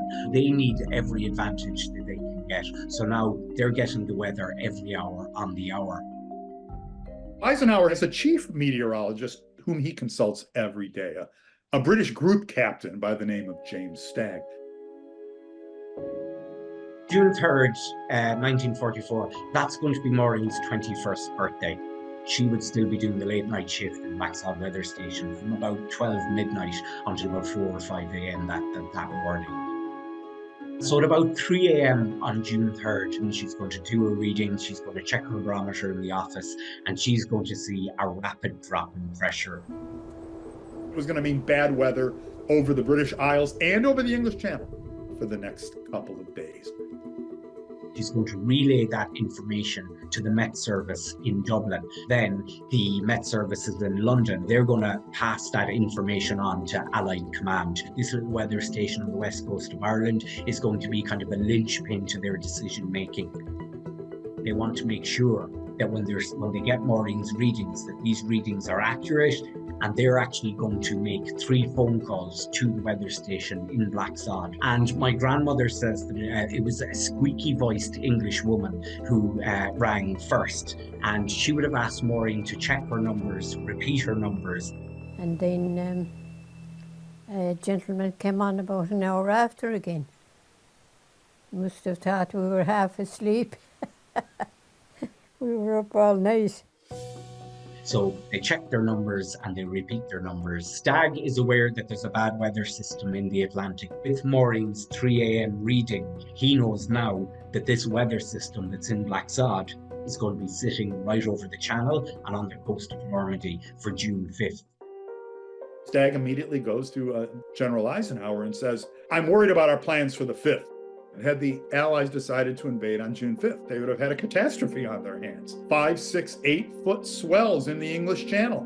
You would have had soldiers and sailors drowned at sea in the hundreds, if not the thousands. And on that basis, Eisenhower and his aides decide to postpone the invasion." On the afternoon of the 4th, the weather deteriorates in England and over the Channel. But that also means that the storm has now moved off the west coast of Ireland. So Maureen is going to be back in her weather station. And what she's now going to see is her barometric pressure rising. There's going to be just enough clear. It'll be a window to give us a chance to launch that invasion on the 6th. That's what Stagg tells Eisenhower. "Okay," Eisenhower said, "let's go." Maureen is going to find out in 1956 that it was her weather forecasts were that final piece of the jigsaw puzzle for D-Day. Eisenhower was making up his mind whether to enter the war or not. When he saw the report from Blacksod Point, he went ahead then. After the war, incidentally, someone asked Eisenhower, "How did we win the D-Day campaign?" He smiled and said, "We had better meteorologists than they did." Maureen passed away on the 17th of December 2023. Maureen lived to the age of 100 years and 5 months. She lived a happy life here in the village of Blacksod. My grandparents always reminded us who made the sacrifices that day. Young men who were 18, 19, guys who hadn't experienced life, and they gave it all up so that we could be free.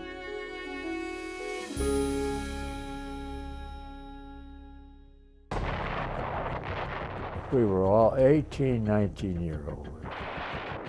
I had 2 MG-42s that were shooting at me from opposite sides. They were trying to kill me.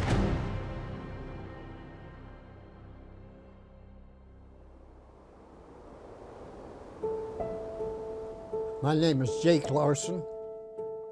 I'm 101 years old. I grew up in Minnesota. My name is Bob Gibson.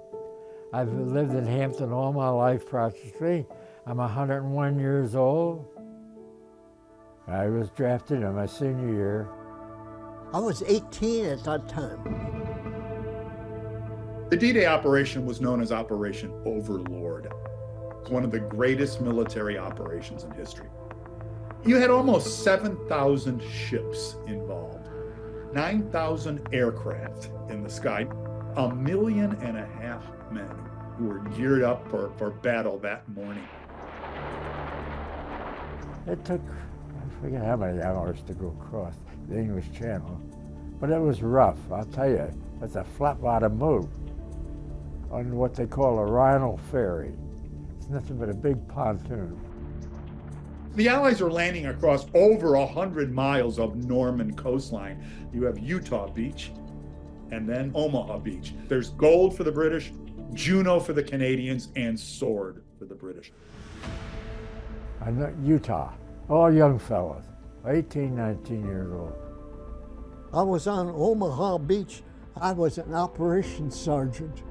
We got on this landing craft, infantry, and it was rough.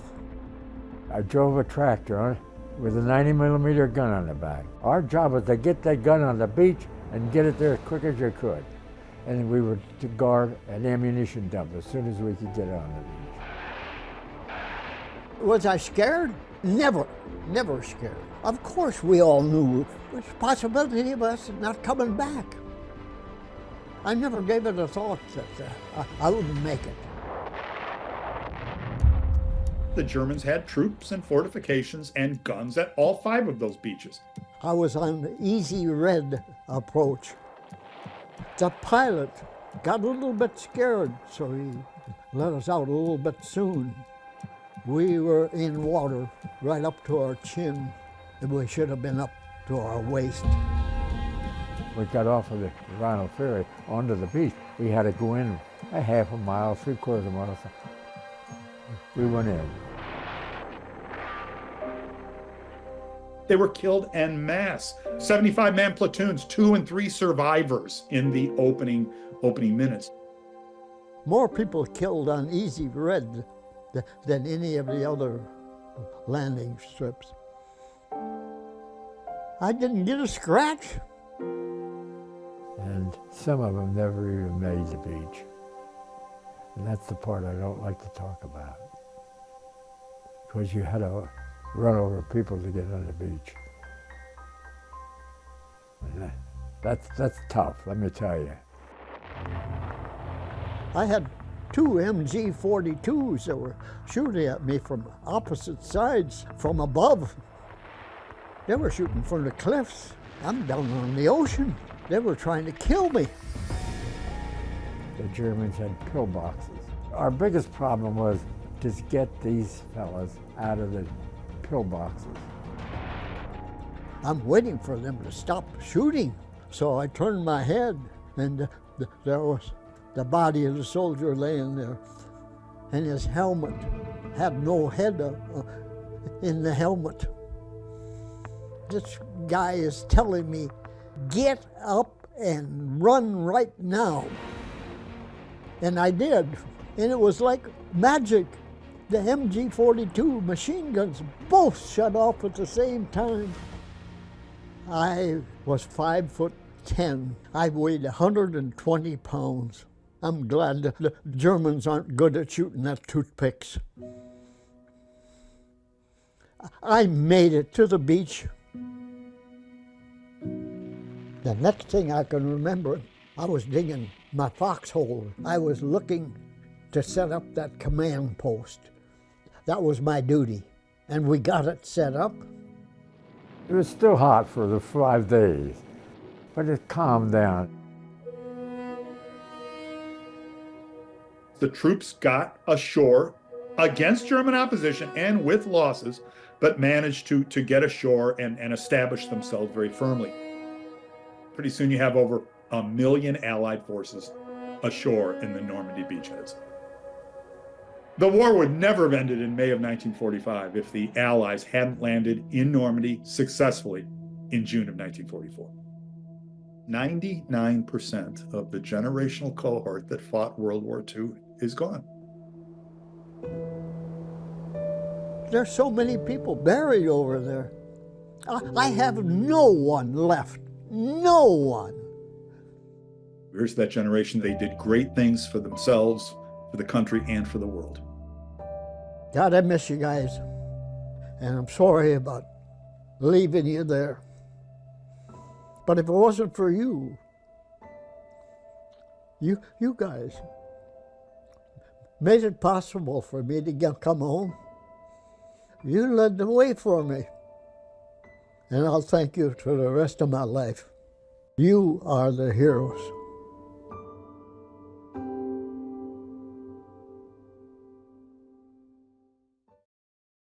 Nightly Films is sponsored by Pfizer.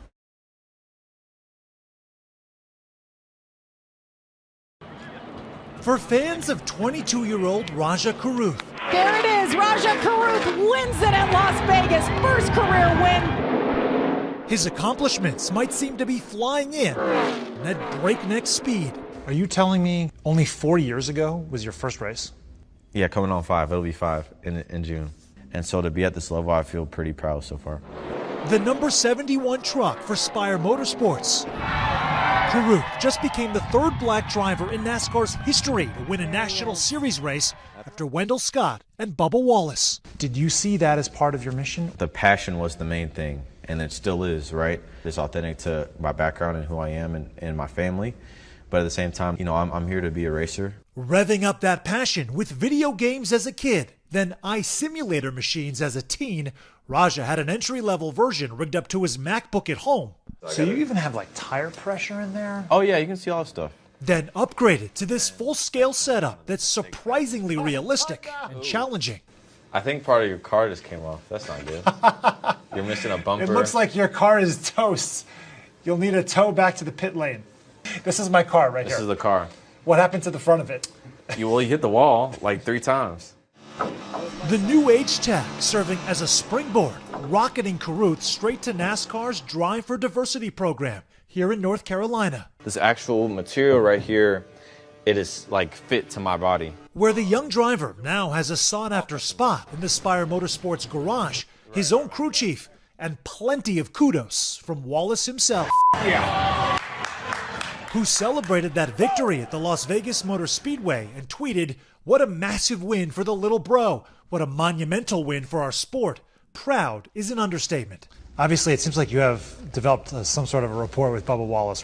What is your relationship like with him? Yeah, for us, it's great because he's been there literally from my first races in Legend Cars, my first Xfinity starts, the highest moments and the lowest moments. He's been there and held me accountable for things to do better, and also uplifted me when I've done stuff well. The green flag is in the air. We are racing at Las Vegas. With his accelerated path, it's easy to forget. 1 lap to go. In addition to racing, Raj is also a college student, finishing up his degree. I'm a senior at Winston-Salem, yes sir. And you said you have senioritis? Senioritis for sure, yeah. It's crazy. Like, luckily, all my classes are online this semester, but man, it's so hard because you can't be 1 foot in and 1 foot out. I mean, you've got to be, fully present for both, obviously, this racing thing, but school as well. How do you have time in the day to do both of those things? I mean, it comes down to really just having my priorities in order and making sure that, my stuff's straight. I mean, that's really it. There's also been critical support coming from his family, including his father, through countless hours and road trips. I think I've only missed two or three races, one for my daughter's graduation, the other one I was traveling for work. And also the financial commitment it takes to support this kind of career. It can be extraordinarily expensive. Yeah, it can. Yeah, it can, because it's not like a stick and ball sport. You can't go to Walmart and get a car, right? So it can, but technology, I think, is kind of, I would say, level the playing field to a certain degree. Do you think Raj's accomplishments are opening the door for other people to come on through? Yeah, absolutely. I mean, we've seen it as we've traveled around the circuits growing up. Not only black kids, but kids coming from rural areas, young ladies, people who traditionally have had access. So it's really about access and exposure. So this is our corner. So we have room for 2 trucks here. Now, with all kinds of tools at his disposal, Caruth has served as an inspiration. Last year was the dream, and now the dream is reality. So it's really cool. And a success story that's only beginning to take the sports world by storm. Sam Brock, NBC News, Mooresville, North Carolina.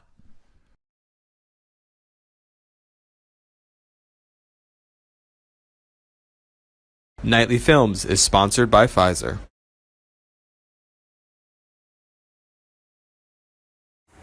How you doing today? What begins as excitement ends in tears for Rakila Harris Dudley and her children. What's wrong, Daddy man? You'll be okay. He want Mama to come back home. Yeah. It's okay. Don't cry. Separated by less than 2 miles and by a jail policy that doesn't allow in-person visitation. Rakila's parents, Philip and Brenda, have been caring for Rakila's children in her absence. Every day, where's Mama when she's coming home? It must have made for some rough moments with the kids. Oh, yes. Oh, yes. I said, well, right now, Granny's mommy, and I'm gonna hold you until you feel better. Well, it's hard to explain, especially to the oldest, He's angry all the time, and he's not concentrating in school. It'd be better if Mommy could explain that to him. And she does too when she calls. But those are the kind of conversations that for most people end in a hug. Right. Right. Replacing free in-person visits with costly video calls has become the norm in hundreds of jails across the country. Here, detainees get 2 free 25-minute video calls per week. After that, a 25-minute call typically costs $10. I love you. Love you too. The video calls are operated by for-profit telecommunications companies, but counties like Genesee get to pocket some of the revenue. Civil rights attorney Alec Karakasandis calls it a kickback scheme. The theory behind these contracts seems to be if you stop kids from visiting their parents in person, these desperate families will be forced to spend more money on phone and video calls. Now, the policy is at the center of 2 lawsuits in Michigan, including one of them here in Genesee County, which is fighting it. There is not a constitutional right for in-person visitation, so they're trying to avoid it, and they're trying to come to Michigan to create some kind of constitutional right that simply does not exist. Jail administrators have argued that video visits relieve pressure on staff and add convenience for families. But Karakasandis says video-only visits are painfully inadequate. These services are full of glitches, they freeze, and a lot of times when people try to use the service and it doesn't work, they still get charged. When you eliminate the ability of people to visit with their families, you make everybody less safe because people are unhappier and acting out more. This is Rakila's first time in county jail. Court records show she was accused of violently retaliating against her son's father after a fight turned physical in February.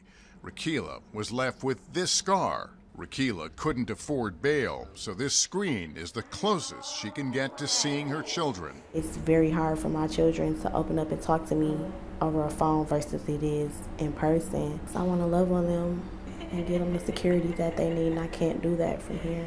Sometimes children with parents in the jail write messages in chalk on the sidewalk, hoping their mom or dad might see it. How does it feel that someone is making money off this? It feels disheartening. It feels criminal. It feels like I'm going to take advantage of people just because I can. You didn't commit a crime. No. Kids didn't commit a crime. No. But do you feel like you and they are the ones being punished? Yes. I feel it's greed. Greed. If you could speak to the county officials, the people who make these rules, what would you tell them? What about the people that can't afford to do for their loved ones? Should they be punished because somebody wants to make $1? Sheriff Chris Swanson runs the jail and was a strong supporter of the policy when it began 10 years ago. He is personally named in the lawsuit. How much money is the county making from video visits right now? Over $400,000. What was the reasoning behind it? Money. When I became the undersheriff in 2010, we had to cut 10% of our budget. When it came to the revenue, it was very attractive, and it still is to sheriffs across the country. But we're going to change that. And by change that, Sheriff Swanson meant now. In our interview, he told me that he believes he made a mistake, and regardless of how the court rules, he says he's reversing course, reinstating in-person visits starting in July. We're going to return to in-person visits, and we're going to reinvest our revenues back to lowering costs for jail calls and video visitations. You're going to be leaving money on the table. It's money I don't need, and it's money that doesn't come from the inmates, it comes from their families. And so you're penalizing people, and I see that now. In 2020, Swanson launched a program called Ignite to educate people while they're incarcerated. Data show it helped reduce misconduct and repeat offenses that land people back in jail. He says he hopes changing the visitation policy has the same effect. Well, this is part of the culture change. If you can keep people from ever coming back to jail, it's probably because they're not reoffending and they're not re-addicting. And when that happens, everybody wins. You were one of the guys that was a proponent of ending in-person visits, and now you've made this giant turn here. It's because the person that I am today is not the same person I was in 2012, 2014. But not long ago, you were celebrating the dollars coming in. I accept that. Why did it take a lawsuit, though, to make this turn? It didn't have to. But it did. It did. I look at it as, what's the cost benefit? Could somebody bring contraband in? Jails will always struggle with contraband, and we'll always try to mitigate that. But what's more important? Restoring families, breaking generational incarceration, breaking generational poverty, so they don't come to jail. That's the answer. And it may take a little bit of a painful way to get there, but if the results prove it, then we were right. What's your advice to others who wear the badge across this country? My advice is always listen to the people closest to the problem. We are in a new time period, and so we don't need to just reform, we need to evolve. As for Rakila, after more than 100 days in jail, she finally made bail, able once more to hug her children, unlike thousands of others in jails across the country.